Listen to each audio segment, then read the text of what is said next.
Bienvenido nuevamente a La Encrucijada, donde hablamos de lo humano y lo divino, donde tocamos temas que nos gustan y que nos duelen de esta maravillosa Colombia. Hoy tenemos un tema muy importante, hablar de las tecnologías y los contenidos, con una ley que se está tramitando en este momento y es la ley 152.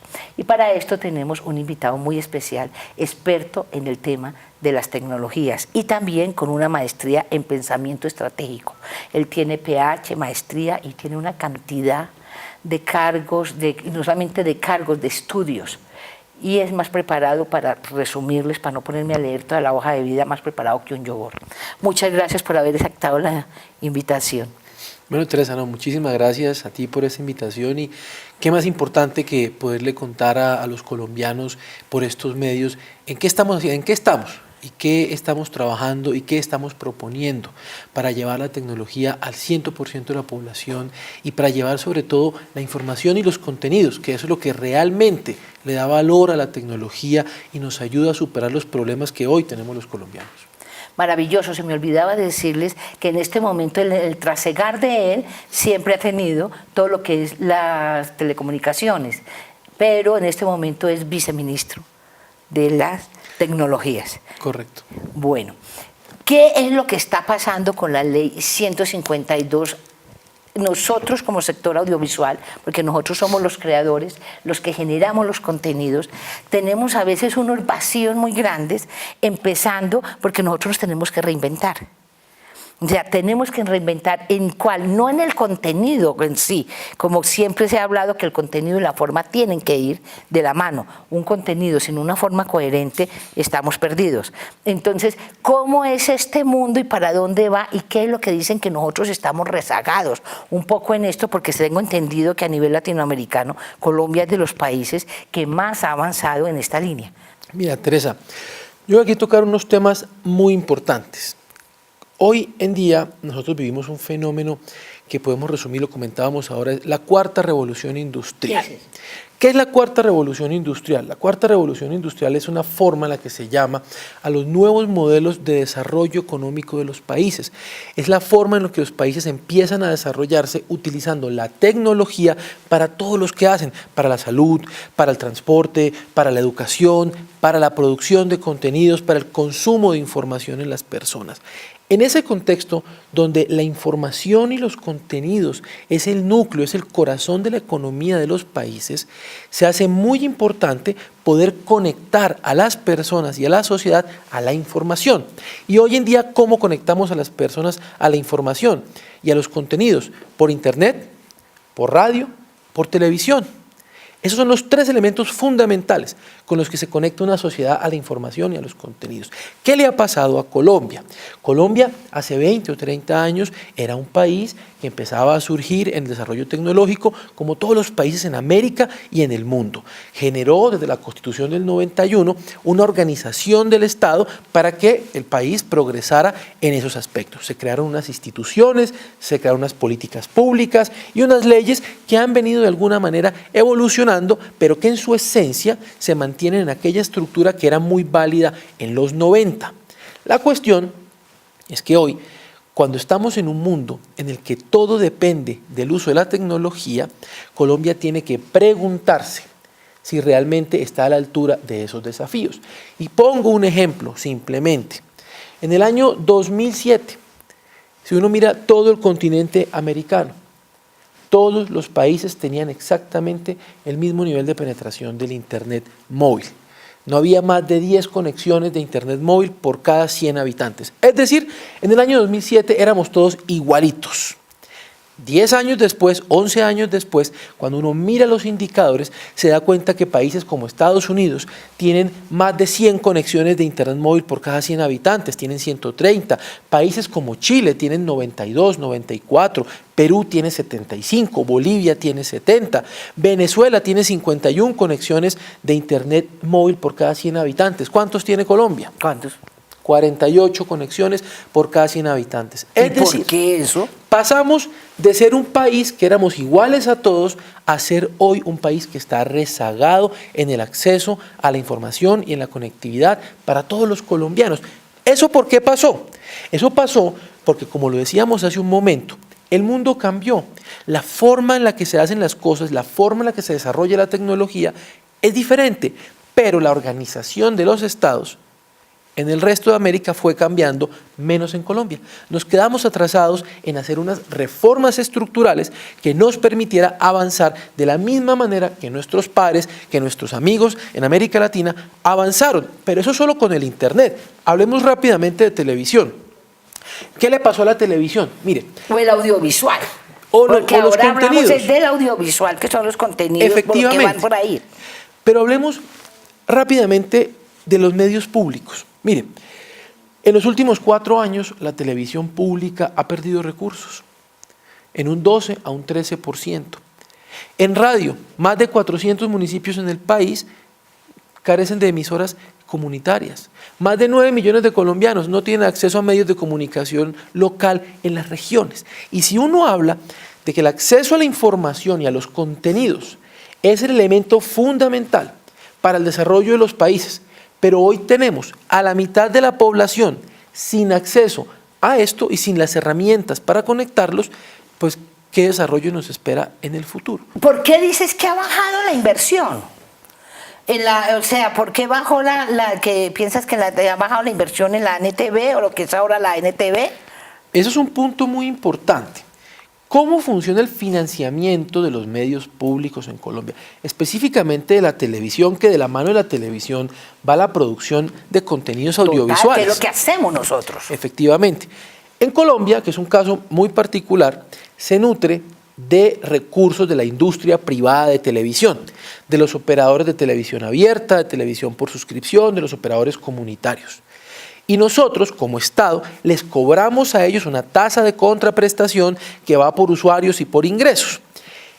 Resulta que en los últimos años, y esto no es un secreto para nadie, en la migración de los medios tradicionales a los medios digitales, pues están migrando los ingresos por pauta. Entonces los medios tradicionales cada vez tienen menos ingresos.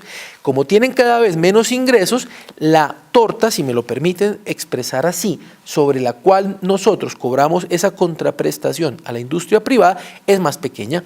Pues normal, la contraprestación es la misma, cada vez cobramos sobre una tasa más pequeña, los resultados es que los recursos para la televisión y para los medios públicos cada vez es menor. Concretamente, 13% menos de recursos en los últimos 4 años. ¿Y esto por qué pasa? Pues que claro, seguimos funcionando con un modelo de financiación que se concibió en los 90, pero en pleno siglo XXI hay que cambiarlo. ¿Cómo se va a financiar ahora? Entonces, mire, ¿de dónde van a salir la plática? Efectivamente. Eso es un punto muy importante. Por ejemplo, si usted mira cómo se financia la televisión pública en el Reino Unido, pues se financia con el equivalente a lo que es el IVA en Colombia.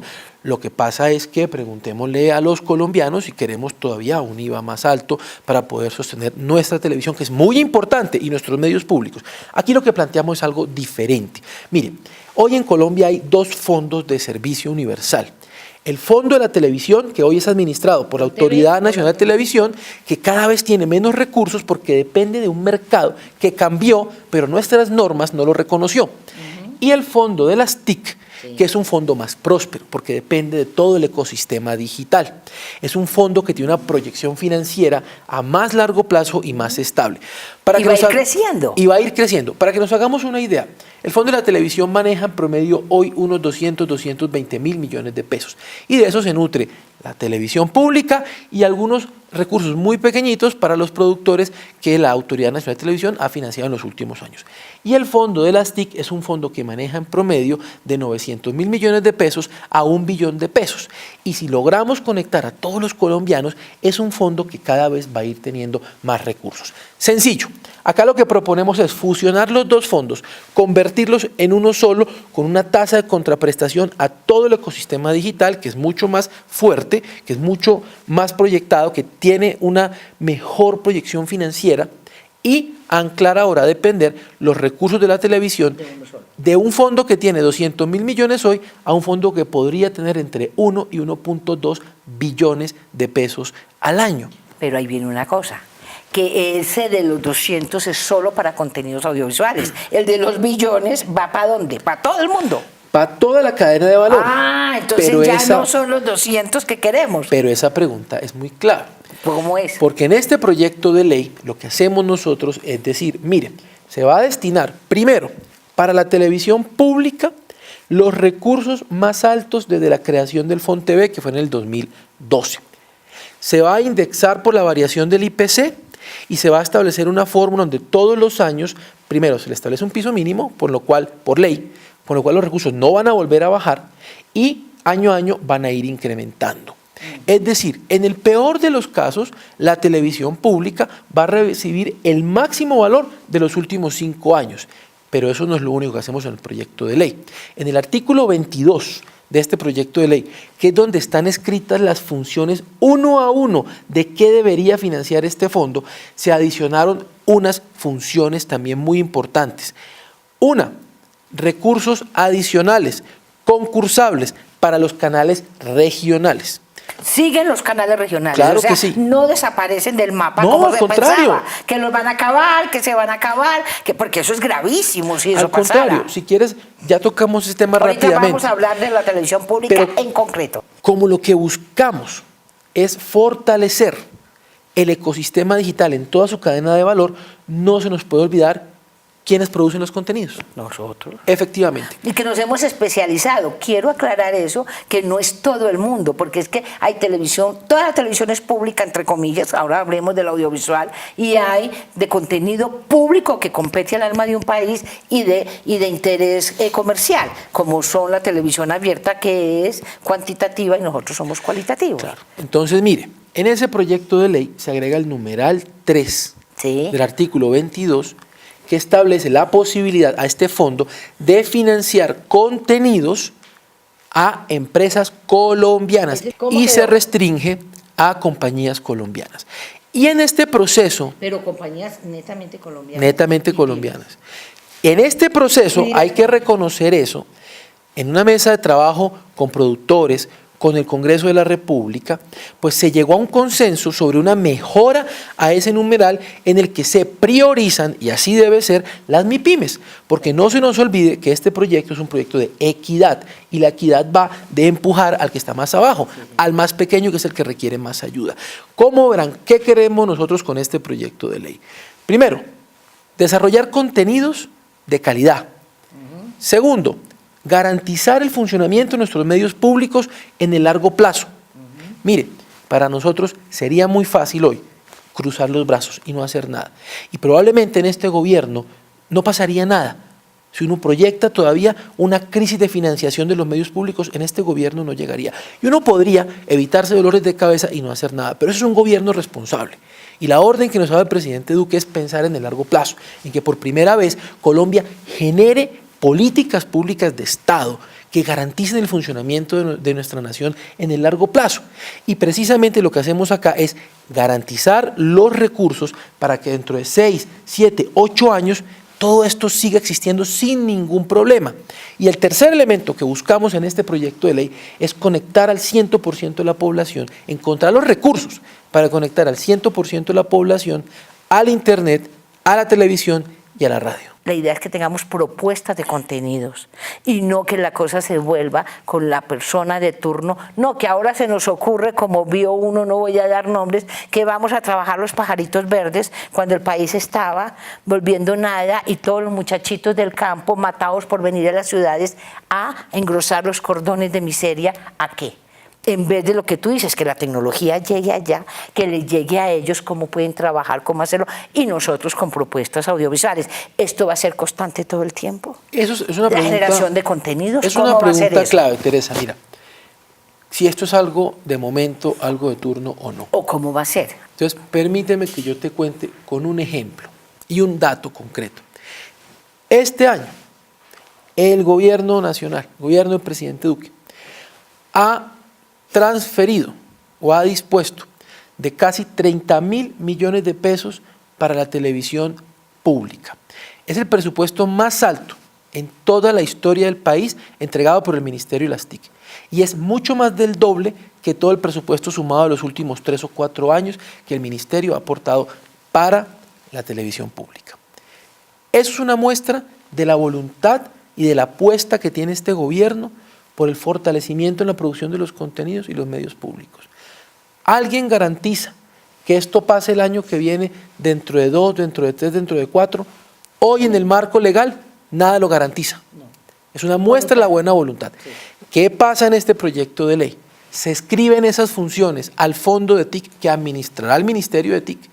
Claramente, financiar los medios públicos, financiar la producción de contenidos por compañías colombianas, cerrar la brecha digital. Cuando el Congreso de la República apruebe ese proyecto de ley y sea firmada por el presidente, pues es una ley de la nación. Cualquier ministro, ministra, presidente que llegue en el futuro tendrá que cumplir con la ley. Entonces ya no solamente será una buena voluntad, que quiera o no quiera el gobierno de turno, sino es que la ley la tenemos que cumplir todas y todos nos gusten o no nos guste. Eso es lo que garantiza realmente que esto se convierta en una política de Estado, y la política de Estado no se logra con discursos ni con trinos, sino con acciones concretas y reformas estructurales a la nación. Y con hechos concretos. Dentro de eso me parece muy importante, queda el articulado, luego viene la reglamentación. Hay que trabajar en equipo con la reglamentación, ¿no es cierto? De acuerdo. Mira, ¿cuál es uno de los pilares de este gobierno? La legalidad. Y la legalidad va por la transparencia. Y todo lo que construimos es completamente abierto y transparente. Es abierto a la ciudadanía, no hay absolutamente nada oculto. Y el proceso de reglamentación, como cualquier reglamentación de cualquier sector en este gobierno, es someterlo a una construcción conjunta con la sociedad, con la ciudadanía. Evidentemente hay cosas en las que se puede estar de acuerdo, hay cosas en las que el gobierno también tiene unas promesas de campaña que tiene que cumplir, pero esa construcción colectiva siempre va a estar y es una garantía que este gobierno ha ofrecido a todo el país. Entonces, en ese sentido, cuando este proyecto de ley se apruebe, a nosotros nos encantaría poder trabajar con toda la sociedad en general, escuchar ideas de cómo reglamentar, de cómo fortalecer. Mire, es que nuestro objetivo es un objetivo transversal, es un objetivo de querer que todos los colombianos se beneficien de esto. Y eso pasa por precisamente escucharlos a todos y por construir y por generar políticas que nos ayuden a todos a acceder a la información. Muy concreto, ¿cuál es la encrucijada? La encrucijada en estos momentos es poder dar el debate con argumentos. Yo entiendo que pueden haber personas que crean que este proyecto de ley se le pueden mejorar elementos por un lado o por el otro, pero hay que dar el debate informados, con argumentos y sobre un objetivo macro que es conectar al 100% de los colombianos al internet, a la televisión, a la radio, a los medios de comunicación en general. Muchas gracias ¿No? por habernos acompañado. ¿No? De verdad, pilas, creo que nos aclaramos muchos puntos que teníamos ahí como perdiditos, y si queremos más es importante porque estás dispuesto a seguir conversando con nosotros de estos temas, porque estas son las inquietudes que tenemos nosotros, pero ustedes pueden tener muchas más inquietudes y por favor particípanos, porque chévere aclararlos y que sepamos para dónde vamos, que no es que la ley salió y se puso y se hizo así porque sí, sino que de verdad tiene una razón de ser para uno poder entenderla y poderla, como acabas de decir, discutirla y asimilarla. ¿Te parece? Muchas gracias, Teresa, Iván, por habernos acompañado en esto y por haber tenido tu tiempo, y esperamos contar contigo aquí para más temas sobre esto tan importante. Y ustedes, bien, qué tema tan interesante el que tocábamos, espero que les haya quedado claro. Y por favor, todas las inquietudes que tengan, escríbanos acá en redes que están saliendo y propongan nuevos temas, que este es el espacio de ustedes.